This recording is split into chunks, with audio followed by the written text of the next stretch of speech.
అండి. మేమిక్కడ ఒరిస్సా నుంచి ఆంధ్రాకి వెళ్ళాలంటే ఎన్ని మారుతామో చూడండి ఒకసారి. దగ్గర నుంచి బస్ స్టాండ్‌కెళ్ళడానికి ఇక్కడ మా వారు ఆఫీస్ కార్ పిలిచారు. దాంట్లో ఎక్కేసి కూర్చున్నామండి. సామాన్లన్నీ పెట్టేసి ఇంక బయలుదేరదామని చెప్పేసి. పిల్లలకి మా ఇంటికెళ్ళే వాళ్ళు సెండ్ ఆఫ్ ఇస్తున్నారు. త్వరగా రండి అని చెప్పేసి.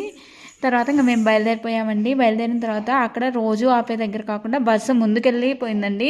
మేము బస్సు వెళ్ళిపోయిందని చెప్పేసి ఇంకా ఏమనుకున్నాం ఇంకెప్పుడొస్తుందో ఏమో అని చెప్పేసి చెప్తే అతను ఫోన్ కూడా చేయలేదు. ఇంక చేసెక్కినట్టే చేసేసామండి. ఒకలాగా బస్సు ఎక్కేసామండి. తర్వాత ఇది భోజనానికి ఆపారు. తర్వాత వేరే చోట ఒక డాబా దగ్గర మేము ఆల్రెడీ తెచ్చుకున్నాము. పులిహోర, చపాతీలు, పెరుగన్నం పిల్లల కోసం తెచ్చేసుకున్నాము.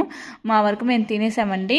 మిగిలిన వాళ్ళు తింటూ ఉంటే కాసేపు బస్సు ఆపేస్తుంది. భోజనానికి వచ్చినప్పుడు కొంతసేపు ఆపేస్తుంది. ఇంకా అన్ని బస్సులు ఇక్కడ ఆపేశారండి. హైదరాబాద్కి వెళ్ళేవి, మన ఆంధ్రాకు, విజయవాడకి అన్నిటికి వెళ్ళి ఇక్కడే ఆపేసి తింటున్నారు. తర్వాత విజయవాడ నుంచి గుంటూరుకి వెళ్ళిపోయాము. గుంటూరులో బస్సు ఎక్కాము.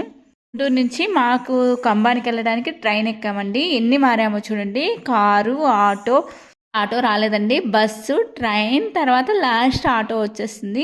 ఇంకా మా స్టేషన్ వచ్చేసింది, దిగవలసిన స్టేషను. ఇంకా మేము దిగిపోయామండి. తర్వాత మేము మళ్ళీ ఆటో ఎక్కేసాము ఊరు వెళ్ళడానికి. మాతో పాటు మా అక్క వాళ్ళ అబ్బాయి కూడా వచ్చాడు.